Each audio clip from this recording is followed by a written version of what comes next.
घर में सबको आदत पड़ चुकी थी कि महीने की पहली तारीख आते ही बहू काजल अपनी सैलरी सास के हाथ में रख देती थी। न किसी ने कभी पूछा, न काजल ने कभी बताया कि उसके खुद के खर्च कैसे चलते हैं।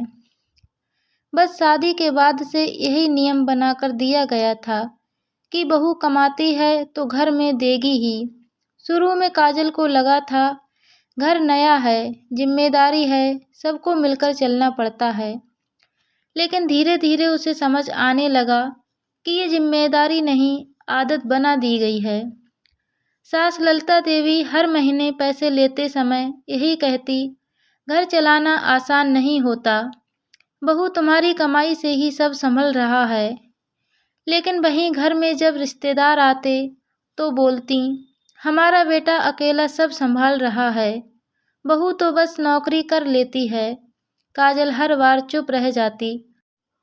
पति संदीप भी सब देखता था, लेकिन उसकी एक ही लाइन होती थी, माँ को मत समझाया करो, उनका दिल दुखता है। धीरे धीरे हालात यह हो गई कि काजल को अपने ही पैसे मांगने पड़ते थे। एक दिन उसने संदीप से कहा, मुझे अपने लिए फ़ोन लेना है, पुराना फ़ोन खराब हो गया है। संदीप ने सीधा जवाब दिया, माँ से बोल दो, पैसे उन्हीं के पास हैं।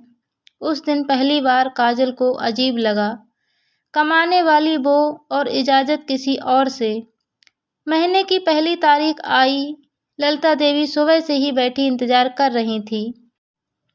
काजल ऑफिस को जाने ही लगी थी तो सास ने आवाज़ लगाई, बहू आज सैलरी आई होगी, शाम को देते जाना। काजल कुछ सेकंड चुप रही, फिर बिना उनकी तरफ देखे बोली, इस बार नहीं दूंगी मम्मी जी, मुझे अपने पैसे खुद संभालने आते हैं। बस इतना सुनते ही घर में जैसे तूफान खड़ा हो गया। ललिता देवी गुस्से से बोली, अभी 2 साल भी नहीं हुई शादी को और बहू ने असली रंग दिखा दिया। संदीप वहीं खड़ा रह गया, क्योंकि पहली बार काजल पीछे हटने वाली नहीं लग रही थी। शाम को काजल जैसे ही ऑफिस से घर पहुंची, उसे दरवाजे पर ही समझ आ गया था कि घर का माहौल आज सामान्य नहीं है। ड्राइंग रूम में सास ललिता देवी बैठी थीं, साथ में पड़ोस की बिमला चाची भी बैठी थीं और सामने संदीप चुपचाप मोबाइल देख रहा था। काजल ने बैग रखा ही था कि ललिता देवी ऊंची आवाज में बोली, लो आ गई हमारी कमाने वाली बहू, अब इसे घर की जरूरत नहीं रही। काजल समझ गई, बात बाहर तक पहुंचा दी गई है। बिमला चाची तुरंत बोल पड़ी, अरे बहू, सास को पैसे देने में क्या दिक्कत है तुम्हें, आखिर घर ही तो चल रहा है। काजल ने पहली बार सीधे जवाब दिया, घर चलाना जिम्मेदारी है चाची, लेकिन पूरा हक किसी एक का नहीं होता। बस इतना सुनते ही ललिता देवी भड़क गईं। देखा संदीप, अभी से जवाब देने लगी है, कल को कहेगी अलग रहना है। संदीप ने धीरे से कहा, काजल माँ गलत थोड़े ही कह रही है, घर में सब देते हैं। काजल हंस पड़ी, लेकिन वह हंसी गुस्से वाली थी। सब देते हैं, आपकी सैलरी कहाँ जाती है संदीप? कमरे में एकदम से चुप्पी छा गई। ललिता देवी तुरंत बोली, लड़के से हिसाब पूछेगी अब बहू, यही सिखाया है मायके वालों ने। काजल ने पहली बार साफ आवाज में कहा, मैं हिसाब नहीं पूछ रही, बस बराबरी की बात कर रही हूँ। लेकिन बात यहीं ख़त्म नहीं हुई। रात का खाना बनाते समय काजल ने देखा, सास जानबूझकर फ़ोन पर किसी से ज़ोर ज़ोर से बोल रही थी। आजकल की बहू पैसे आते ही बदल जाती हैं, माँ बाप का घर समझ लिया है। यह बात सीधे काजल को सुनाने के लिए ही थी। उस रात संदीप भी अलग सो गया, बिना कुछ बोले। अगली सुबह काजल रोज की तरह जल्दी उठी, लेकिन आज रसोई में कदम रखते ही उसे समझ आ गया था कि कुछ बदल चुका है। ललिता देवी पहले से ही वहां खड़ी थीं और आते ही बोलीं, अब जब बहू अपने पैसे खुद संभालेगी तो घर का खर्च भी खुद ही संभालेगी। काजल ने उनकी तरफ देखा, मतलब ललिता देवी ने गैस की तरफ इशारा किया। आज से अपना और अपने पति का खाना अलग बनाना, घर का राशन अब हम अपने हिसाब से चलाएंगे। यह सीधा अलगाव था। लेकिन बिना बोले संदीप वहीं कुर्सी पर बैठा चाय पी रहा था। उसने एक बार भी माँ को नहीं रोका। काजल को सबसे ज्यादा चोट वहीं लगी। उसने धीरे से पूछा, संदीप आपको सही लग रहा है ये सब? संदीप ने नजरें झुका लीं। तुमने ही तो शुरुआत की थी काजल। माँ को बुरा लगा है। उस पल काजल समझ गई, यहाँ गलती पैसे रोकने की नहीं, आवाज उठाने की थी।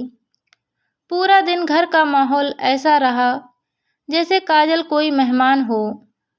ना किसी ने बात की, ना खाना पूछा।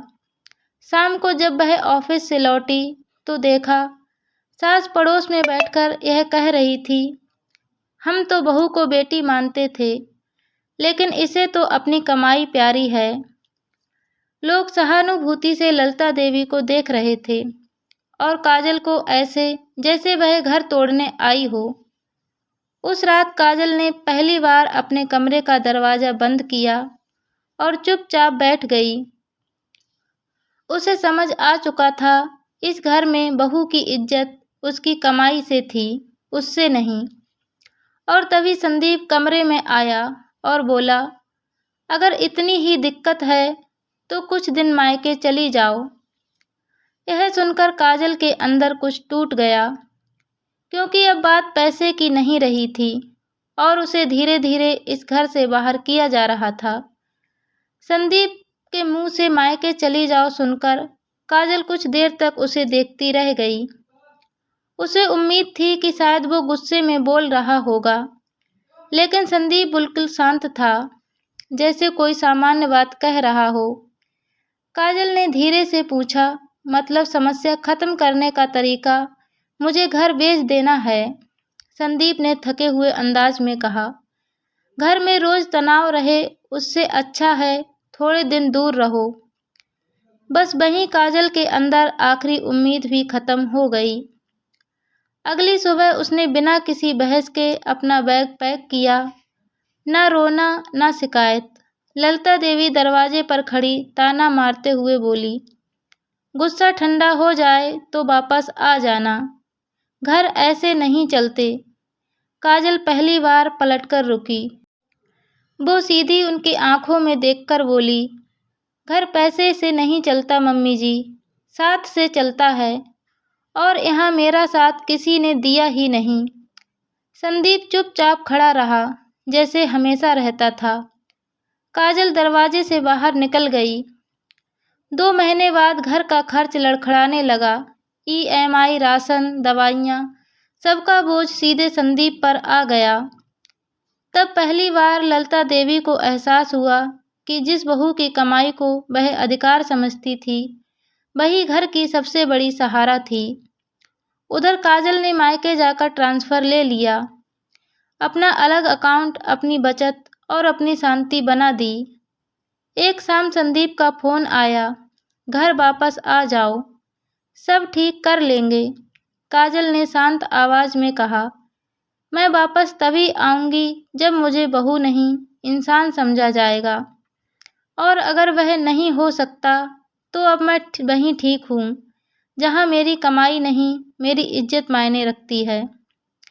फोन कट गया और उस दिन पहली बार इस घर में सबको समझ आया कि बहू के पैसे रोकने से घर नहीं टूटा था, बहू की इज्जत रोकने से टूटा था। तो ये थी हमारी आज की कहानी। आपको हमारी ये कहानी कैसी लगी हमें कमेंट बॉक्स में ज़रूर बताएं, और ऐसी ही और अधिक कहानियाँ सुनने के लिए हमारे चैनल को सब्सक्राइब करें, साथ ही बेल आइकन को भी प्रेस कर दें ताकि आगे आने वाली प्रत्येक वीडियो का नोटिफिकेशन आपको सबसे पहले मिल सके।